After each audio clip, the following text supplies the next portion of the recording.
Mesdames et messieurs, bonsoir. Merci de nous rejoindre pour un nouveau numéro de Politique. Politique qui s'intéressera ce soir au sommet du groupe des non-alignés, réuni hier à Bakou, la capitale d'Azerbaïdjan.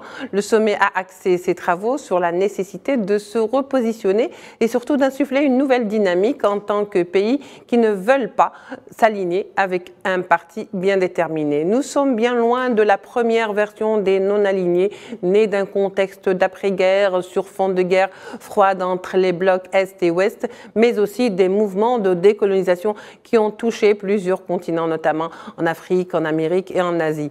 Alors, 2 continents ou 3 continents qui ont souffert des tiraillements de tout genre, et dont les non-alignements étaient pour eux une sorte de résistance ou une forme de résistance et d'affirmation de soi. Pour en parler ce soir, nous accueillons avec beaucoup de plaisir Gamal Abina.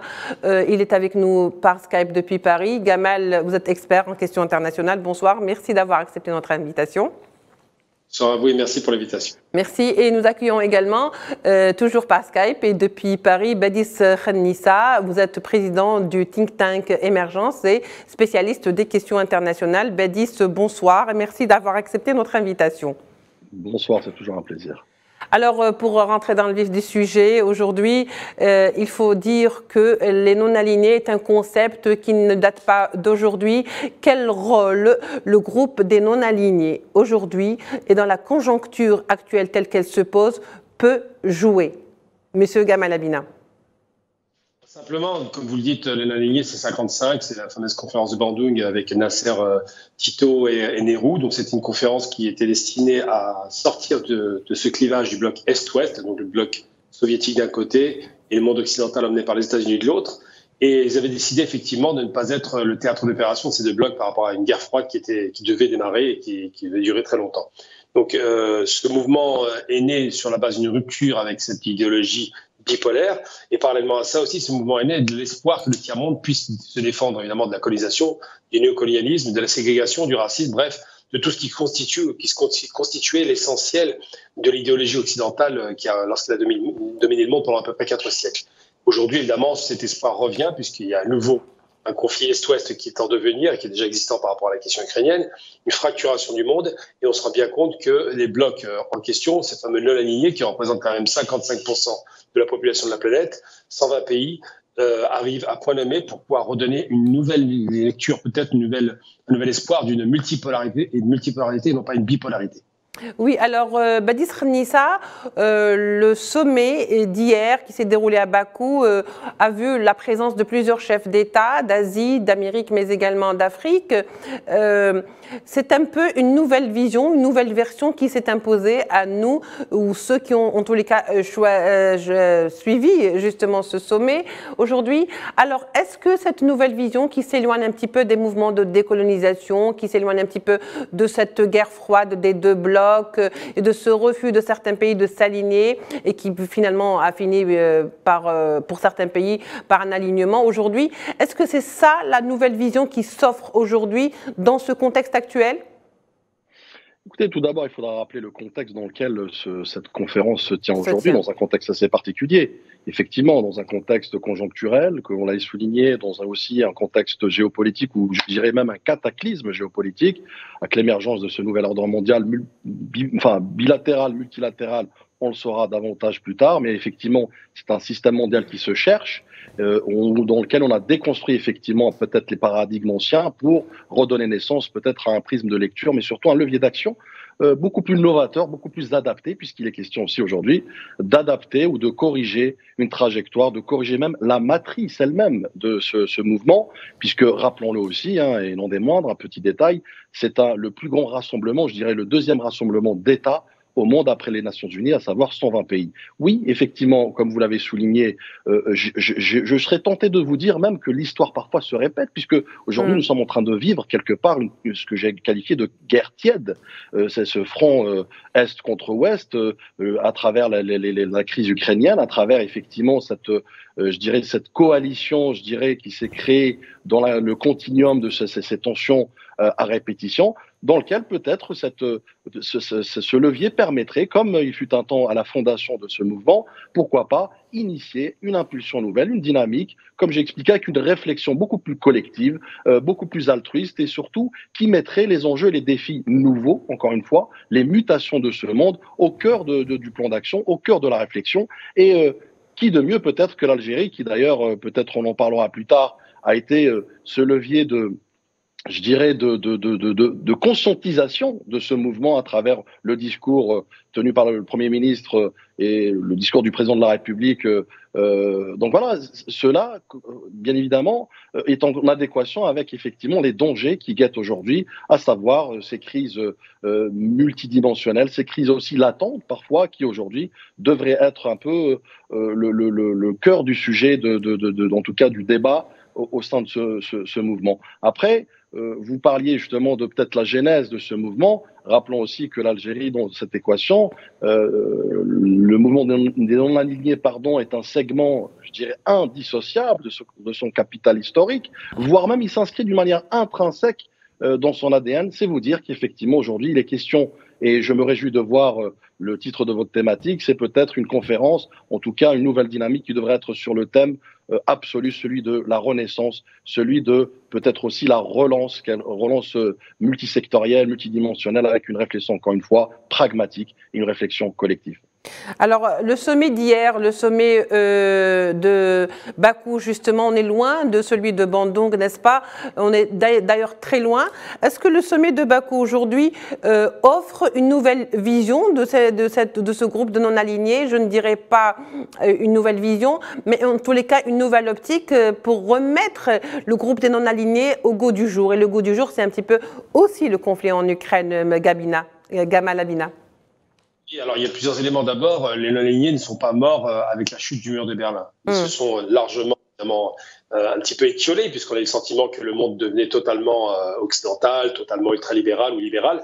Mais très rapidement, il s'est avéré que des acteurs importants de ce mouvement non-aligné, comme évidemment l'Iran et puis le Venezuela, donc par Chavez et puis par Ahmadinejad, ont essayé de relancer au début des années 2000 cette dynamique de non-alignement. Parce qu'évidemment, ces pays-là, du Sud, comme toujours, il faut bien se rappeler que les pays non-alignés sont essentiellement des pays du Sud, ont du mal à appréhender le nouveau monde dans lequel ils vivaient. Un monde évidemment ultra-libéral, mais surtout un monde unilatéral où les Américains faisaient la guerre où ils voulaient, quand ils voulaient, surtout au Moyen-Orient et en Afrique. Et puis là, avec l'arrivée de cette crise ukrainienne, là, il y a un changement de paradigme qui s'est opéré de façon violente. On revient sur un peu le schéma de pensée de la guerre froide, mais avec quelques nuances tout de même. Parce qu'on se rend bien compte qu'en 92, par exemple, la Chine rejoint les membres non-alignés, non pas en tant qu'acteurs directs, mais en tant que membres observateurs. Et en 2021, l'année dernière, donc il y a 2 ans pour être précis, eh bien c'est la Russie qui l'a rejoint. Donc la Russie qui était censée représenter le bloc de l'Est. Donc il y a vraiment quelques changements, quelques lignes qui ont bougé, et on se rend bien compte que les non-alignés sont de plus en plus, entre guillemets, penchent plutôt à l'Est. Mais il est certain qu'avec la réunion de Bakou de M. Aliyev, eh bien, la dynamique de relance de cette perspective de se dire que nous avons aujourd'hui voix à la parole, puisque les pays non-alignés ne sont pas les pauvres de 55 de Bandung. Ce sont des pays souvent développés, avec l'Inde par exemple, avec la Chine bien sûr, mais surtout des pays comme l'Iran qui a accédé à l'industrie et pas mal de pays comme l'Algérie qui dynamisent beaucoup la relation diplomatique. Ces pays ont décidé de dire qu'ils vont faire entendre leur voix, qu'ils seront singuliers. C'est-à-dire qu'ils ne marcheront pas dans ce piège à nouveau tendu de dire qui n'est pas avec nous et contre nous. Ça, c'est le discours américain de George Bush en parlant de l'axe du mal. Là, effectivement, cette relance de cette perspective est une relance qui donne beaucoup d'espoir parce qu'évidemment, il y a beaucoup de pays qui sont représentés, puis surtout parce que le monde s'y prête. Il faut absolument que ces pays se singularisent, qu'ils montrent une autre voie, qu'ils montrent la voie de leurs propres intérêts, parce que, comme ça a été dit, 120 pays tout de même, ça représente beaucoup sur 180 pays, et c'est quasiment les 2/3 de l'humanité. Donc c'est une chose qu'il ne faut pas perdre de vue, mais cette relance-là, elle n'est pas anodine. Elle est redynamisée, accompagnée de grandes puissances aujourd'hui, et je pense que le terme de cette réunion de Bakou, en Azerbaïdjan, sera simplement de parler évidemment des multicrises qui arrivent, mais surtout la crise ukrainienne et du rapport nouveau qui est en train de se dessiner entre l'Est et l'Ouest. Alors, on sait très bien que certains pays qui sortaient à l'époque, dans les années 50, de la décolonisation ou de la colonisation, comme l'Inde, comme l'Algérie, comme le Pakistan, comme le Vietnam, par exemple, c'était le premier souci, c'était de ne pas se positionner. Mais par la suite, on a vu qu'il fallait faire des positionnements. Alors, Badisra Nissa, est-ce que le fait de parler de non-alignement, cela signifie tout simplement de ne pas prendre ou de ne pas participer au débat mondial, qui est un impératif ? Et pas du tout, justement, parce que je pense que là aussi réside une question fondamentale qui est celle de la pédagogie. Aujourd'hui, je pense qu'il faut inscrire effectivement, je dirais, l'orientation ou le concept, ou même, je dirais, le leitmotiv de ce mouvement qui est celui de la neutralité absolue. La neutralité ne veut pas dire le parti pris. La neutralité signifie effectivement la préconisation ou privilégier la paix, privilégier le débat, privilégier le dialogue, privilégier aussi la médiatisation, et notamment aujourd'hui avec le conflit que nous sommes en train de vivre, qui a quand même des conséquences assez importantes et qui peut-être permettrait effectivement d'avoir une espèce de médiation intelligente, médiation pragmatique, mais surtout une médiation objective qui est en adéquation avec les conséquences et les défis. Ce mouvement, effectivement, gagnerait aujourd'hui, encore une fois, à avoir ce travail de fond, c'est celui d'inscrire aussi, pourquoi pas, les doléances et les attentes de ce mouvement au sein même de l'agenda onusien, puisqu'il est aussi question aujourd'hui de rabattre les cartes, à savoir créer un équilibre des pouvoirs, notamment cet espace important, comme je l'ai souligné tout à l'heure, qui est quand même le deuxième plus grand rassemblement d'États au monde, pour qu'ils puissent aussi prendre part dans l'échiquier de cette reconstruction de ce nouveau système, comme j'ai expliqué au début, mais surtout qui permettrait, à bâton rompu, je dirais, mais loin de la naïveté absolue, mais pour me permettre, pourquoi pas, de mettre les compteurs à zéro, mais surtout encore une fois, s'attarder sur les sujets de divergence, que ce soit d'ailleurs dans le mouvement, puisque j'ai parlé de refondation et de peut-être reconstruction de son approche et revenir peut-être à sa genèse et peut-être aussi à ses fondamentaux qui ont permis l'émergence de ce mouvement à travers peut-être une convergence des luttes, une convergence des vues aussi, puisqu'il est question de s'accorder sur les visions, mais surtout sur les perspectives d'avenir commun qui soient d'ailleurs au sein même de ce groupe, mais au sein même du monde, puisque à l'ère du ultra-capitalisme, le monde est devenu un village. Donc, c'est beaucoup de sujets, effectivement, de mon point de vue, très importants qui devraient être inscrits d'abord en interne dans ce mouvement, à savoir aussi lutter contre les disparités, puisqu'il est là aussi les questions de cette inéquité face au développement durable de certains pays, puisqu'aujourd'hui, il y a même une disparité au sein même de ce mouvement, et d'ailleurs l'Algérie appelle de ses voeux, à travers le président de la République, pour permettre d'avoir un peu plus d'altruisme, de solidarité, d'entraide entre les pays qui ont amorcé cette trajectoire de développement et certains pays qui sont en voie de développement, qui sont en phase ou souhaiteraient effectivement amorcer. Donc il faudrait baliser ce chemin communément, collectivement, bien sûr versus les autres acteurs, puisque nous ne vivons pas à côté du monde, mais avec le monde. Donc ce mouvement gagnerait aussi, comme j'ai expliqué, à pourquoi pas aussi, je dirais, peser de tout son poids dans cette équation dans laquelle il tient compte aux certaines puissances qui ont un certain monopole sur le monde. Alors dans ces cas-là, si je comprends bien, M. Badisra Nissa, ce concept du non-alignement n'a jamais été autant d'actualité qu'il ne l'a été par le passé, n'est-ce pas, Gamal Abina? Tout à fait. Il faut noter, vous avez entendu mon prénom évidemment, Gamal, qui fait référence à Gamal Abdel Nasser. C'est important de rappeler que le non-alignement, c'était avant toute chose un mouvement de soutien à la décolonisation. Et d'ailleurs, en 1955 à Bandoune, ils se mettent d'accord tous ceux qui sont, Nasser, Nehru et tous les grands leaders du tiers-monde, pour soutenir la lutte d'indépendance de l'Algérie. C'est fondateur parce que ça donne déjà une ligne de lecture qui dit que la plupart des pays colonisés doivent être non seulement libérés, mais en plus intégrer ce mouvement non-aligné, et c'est le cas aujourd'hui. Donc oui, le monde a besoin de l'alignement pour deux raisons. D'abord, pour ne pas tomber dans la psychose nucléaire ou des guerres à tout va, puisqu'on l'a bien vu avec la présence américaine pendant 30 ans, c'était que ça. Et puis surtout, pour se dire que la singularité du Sud, c'est des pays qui sont en développement, qui certains sont déjà développés, comme l'Inde, par exemple, qui est assez développée pour le coup, l'Iran, qui est très développé. Donc ces pays-là sont des modèles pour d'autres pays. Et surtout de ne pas tomber dans le piège du néocolonialisme. Ça a été défendu à l'époque par le président Wahid Boumediene, qui disait qu'on ne doit pas tomber dans le néocolonialisme économique et qu'il faut tout faire pour que ces pays aient accès à leur propre production de richesses industrielles, agricoles et autres. Et donc oui, le monde aujourd'hui c'est fracturé en deux, on le voit bien, c'est très évident. C'était accéléré avec cette crise en Ukraine et surtout, on se rend bien compte que les non-alignés ne sont pas du tout alignés sur la position américaine. Ils ne disent disent pas qu'ils sont pro-russes, ils disent qu'ils ne veulent pas être engagés dans ce conflit. Et ils le font très bien. Et cette question qui se pose aujourd'hui, c'est de savoir est-ce que les alignés vont peser d'un poids certain, à l'ONU c'est le cas, mais sur un plan géoéconomique, pour pouvoir faire pression sur les pays qui effectivement, ont plutôt des velléités guerrières, ou s'ils vont rester observateurs neutres, ce qui n'est pas le cas aujourd'hui, mais est-ce qu'ils resteront, sachant effectivement que ce conflit pourra peut-être perdurer, on ne le sait pas, sachant surtout que le pays hôte de la lignée est un pays qui faisait partie de l'ex-bloc de l'Est, il ne faut pas l'oublier. Donc les alignés se sont affaiblis pendant quelques années à cause de la chute de l'Union soviétique, et puis se sont raffermis depuis une dizaine d'années, maintenant surtout avec la crise ukrainienne, dans l'espoir peut-être de donner une voie nouvelle à ces pays qui, de toute façon, ne vont faire que se renforcer avec les années. C'est des pays en devenir, c'est des pays qui ont un poids de plus en plus prépondérant, qui ont un poids numérique considérable, il ne faut jamais le perdre de vue. Donc c'est des pays qui, demain, vont certainement donner le là. On se souvient évidemment de grands leaders qui ont été assassinés, mais on se rappelle aussi qu'aujourd'hui, il y a d'autres leaders qui ont pris la place et qui vont certainement faire entendre leur voix en espérant un monde plus équilibré. Oui, Badi Srebnissa, comment, selon vous, les pays des non-alignés peuvent se positionner ou prendre même parti, sans prendre parti plutôt, et parvenir dans tous les cas de figure à se frayer d'abord un chemin, une place, une voie au concert des nations, c'est-à-dire être pris en considération leurs revendications, leurs occupations, sans pour autant avoir à se positionner, comme je le disais au départ, et sans non plus être mis à l'écart?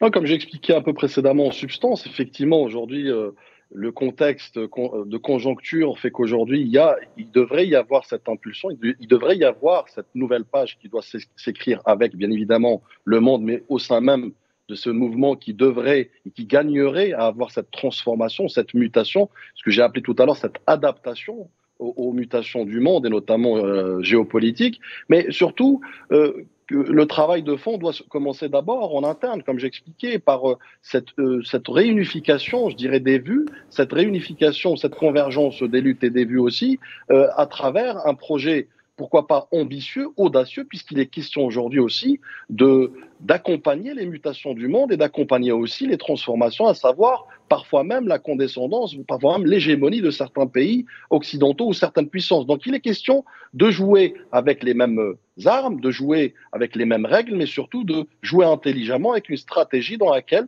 tous ces pays devraient encore une fois bannir ou peut-être lutter contre ce que j'explique tout à l'heure, cette injustice face au développement lui-même, puisqu'il gagnerait aussi à apporter une certaine valeur ajoutée à certains pays membres de ce mouvement et qui renforcerait, et consoliderait à terme, in fine, ce mouvement qui, encore une fois, doit peser de tout son poids dans l'équation mondiale. Une équation, encore une fois, comme j'expliquais, qui se cherche aujourd'hui, qui se dessine, qui se réécrit. Pourquoi pas à ce mouvement de le faire avec certainement des pays leaders nés comme l'Algérie, qui impulsent une dynamique, qui font foi d'une certaine locomotive relativement parlant, et qui de mieux que l'Algérie, comme j'ai expliqué tout à l'heure, qui a une certaine expérience. Moi, vous savez, je m'attarde sur le discours, encore une fois, qui a été tenu par le Premier ministre, le discours du président de la République. Il est historique, il est révélateur, il est orné de plusieurs touches d'espoir, mais surtout de pragmatisme, puisqu'il invoque tout d'abord l'expérience de l'Algérie, sa détermination et son ambition à créer un mouvement fort. Rappelons-le que l'Algérie est sur plusieurs fronts, à savoir le BRICS, l'intégration justement du mouvement au sein même de l'équation mondiale développement économique, elle est sur la CEDEAO, elle est sur la SLEC, elle est sur la COMEFA, elle est sur l'Union européenne, plusieurs registres dans lesquels l'Algérie devrait effectivement être cette source d'inspiration, cette source d'expérience, puisqu'elle a démontré aussi qu'elle était aussi dans l'altruisme mesuré et raisonné, puisque, rappelons-le, pendant la crise du Covid, elle était l'initiatrice, je dirais, de ce fonds sanitaire. Donc, les enjeux sont grands, les dangers aussi, également. Les défis aujourd'hui et les challenges sont multiples, ils sont multidimensionnels, à savoir qu'aujourd'hui, il y a la santé, il y a le chapitre économique, le chapitre énergétique, le chapitre aussi alimentation, le chapitre sécuritaire et stabilité du monde, dans un monde titubant, dans un monde qui de jour en jour se construit sur des sables mouvants. Au mouvement de reconstruire tout cela sur des bases saines, sur un socle solide dans lequel il donne effectivement le tempo, il donne le cap. Et encore une fois, je je crois profondément et je suis intimement convaincu que l'Algérie va jouer ce rôle-là à terme. Et puisque vous parlez d'Algérie, nous allons encore parler d'Algérie avec Gamal Abina. L'Algérie a appelé les États du mouvement des non-alignés à redoubler d'efforts en vue, je cite, de consacrer les principes fondateurs du mouvement. Comment, selon vous, Gamal, cela peut se faire, surtout que cela devient un impératif, comme je le disais tout à l'heure, sur fond de crise ukrainienne, et surtout, faut-il aller vers une coopération beaucoup plus sud-sud, parce qu'il y a beaucoup de pays qui, depuis donc, les années 50, ont connu un certain développement qui est assez louable. La principale puissance dont les pays du Sud bénéficient, en dehors de l'extraction minière et de tout un tas de produits, c'est l'extraction énergétique. C'est tout ce qu'on parle d'hydrocarbures, tout ce qui est énergie fossile. Cette puissance s'est révélée avec la crise ukrainienne, indépendamment des volontés des pays d'origine du Sud. Oui. Mais surtout, il faut se rappeler qu'en 1955, cette puissance n'existait pas. Que ce soit l'Égypte qui n'avait pas son canal de Suez puisqu'il le récupère en 1956, oui. Que ce soit les pays d'Algérie, nationalisation du pétrole en 1971, la Libye de même, la plupart des pays arabes et des pays du Sud n'ont pas la propriété de leur exploitation minière et pétrolière. Là, la chose est complètement changée. Tous ces pays possèdent ces réserves considérables de gaz et de pétrole. Ils ont donc un levier considérable face à l'Occident, mais surtout, et c'est le plus important, ils ont la possibilité de faire valoir à la fois cette puissance énergétique dont je viens de parler, la puissance industrielle, puisque la Chine, par exemple, ou l'Inde sont de grandes puissances industrielles et d'autres pays qui leur emboîtent le pas, et puis surtout l'influence en termes numériques. C'est-à-dire que c'est des pays qui ont pris une quantité d'habitants considérable. Donc, à tout point de vue, ils ont des leviers pour se faire entendre. Aujourd'hui, par exemple, on a vu la valse un petit peu sur Alger des différents ministres qui sont venus, ministres et chefs de gouvernement qui sont venus pour demander aux Algériens de leur donner du pétrole et du gaz, d'augmenter leur production. Ils ont fait le même pour le Qatar, ils ont fait le même pour la plupart des pays du Sud, jusqu'à aller voir, et c'est quand même pas anodin, aller voir le Venezuela, qui était encore il y a un an banni des nations mondiales occidentales. Donc aujourd'hui, ils font la danse du ventre même auprès de l'Iran, parce que le monde est énergie et que l'énergie se trouve dans le Sud pour l'essentiel. Donc c'est vrai que ce levier est un moyen considérable de pression, et pas seulement. Et aussi le rapport effectivement idéologique, parce que le Sud n'a pas trempé dans les grands crimes perpétrés par l'Occident, on le sait, et surtout le Sud a tout intérêt à travailler dans des relations sud-sud dont vous venez de parler. Il faut tout faire pour intensifier ces relations. Elles existent déjà. L'Union africaine, ça a évoqué les différents ASEAN et les différentes organisations comme ça qui existent déjà, mais qui vont intensifier leurs relations parce qu'ils se rendent bien compte que le Nord est en perte de vitesse et que le Sud peut, à lui seul aujourd'hui, être capable de répondre aux besoins des populations, de développement, de richesse et surtout de dignité humaine, ce que le Nord a depuis très longtemps abandonné. Oui. Badis Renissa, alors il est vrai qu'aujourd'hui c'est très bien de dire que les pays refusent de s'aligner avec l'un ou l'autre parti. Ça s'est fait déjà par le passé, mais l'histoire a démontré qu'au bout d'un moment, il fallait absolument que certains pays prennent position. On l'a vu avec l'Égypte, par exemple, lors de la guerre justement contre Israël. Elle a été fournie en armes par la Russie. Lorsqu'il y avait la guerre aussi contre le Vietnam, beaucoup de pays des non-alignés se sont positionnés contre les États-Unis. Alors, comment peut-on, si vous voulez, résoudre cette équation sans pour autant perdre ses intérêts dans tout cela, Badis ?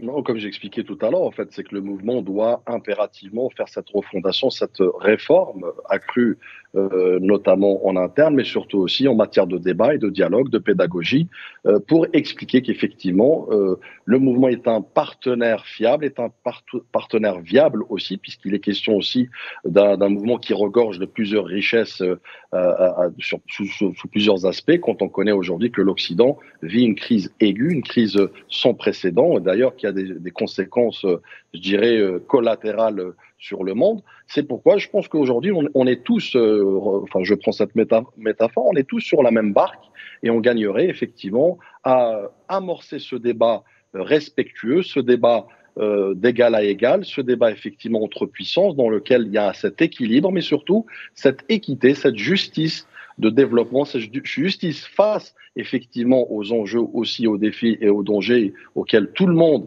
fait face aujourd'hui. Et par ailleurs, si vous me permettez aussi, oui. Il faut encore une fois s'éloigner de ce espèce de prisme de condescendance peut-être hérité par une période néocolonialiste. Oui. Et surtout, encore une fois, je retiens le mot pédagogie, puisqu'il est question aussi peut-être de casser certaines incompréhensions, certains malentendus pour permettre effectivement, encore une fois, tout en gardant chacun son espace et son équilibre de pouvoir, permettre par l'addition de plusieurs facteurs et l'addition de plusieurs actions communes et collectives. Je rappelle que le mouvement, à travers le ministre des Affaires étrangères azerbaïdjanais, a demandé à mettre dans l'agenda effectivement de l'ONU impérativement à terme cette question de développement durable pour que ces pays, en tout cas les moins favorisés, puissent être aussi au diapason ou au moins avoir la chance du développement pour tous. Donc oui, effectivement, le mouvement, je dirais, s'impose aujourd'hui, mais il gagnerait en tout cas à défendre son intégration pleine et entière dans l'équation, dans l'agenda de l'ONU, dans l'agenda de toutes les organisations internationales et notamment occidentales. Alors, juste une petite question, mais je demanderai aussi une toute petite réponse, Badis, avant de conclure, parce qu'il ne nous reste pas beaucoup de temps. Alors, pensez-vous que sommes-nous aujourd'hui dans un monde ou dans une conjoncture mondiale où, justement, le concept même de non-aligné n'a pas tout à fait sa place, ni même son importance? Ou est-ce que c'est le contraire? Non, c'est ce que j'ai dit tout à l'heure, c'est tout à fait le contraire. C'est que non aligné, il faut expliquer, faire de la pédagogie qu'effectivement, c'est un choix, c'est un concept. Et d'ailleurs, c'est un concept vertueux puisqu'il permettrait aussi justement de s'éloigner de toute guerre, de tout conflit et privilégier encore une fois la paix durable surtout. Voilà, je vous remercie d'avoir été précis et concis. Alors, je vous remercie également, Gamal Abina, vous êtes expert en questions internationales, vous êtes également journaliste, vous étiez avec nous depuis Paris par Skype. Gamal, merci. Merci à vous également, Badis Khanissa, vous êtes présidente du think tank Émergence. Merci d'avoir été avec nous pour cet éclairage de politique, mesdames et messieurs. Merci à vous aussi de nous avoir prêté attention. Au revoir, on se retrouve la semaine prochaine pour d'autres thèmes de politique.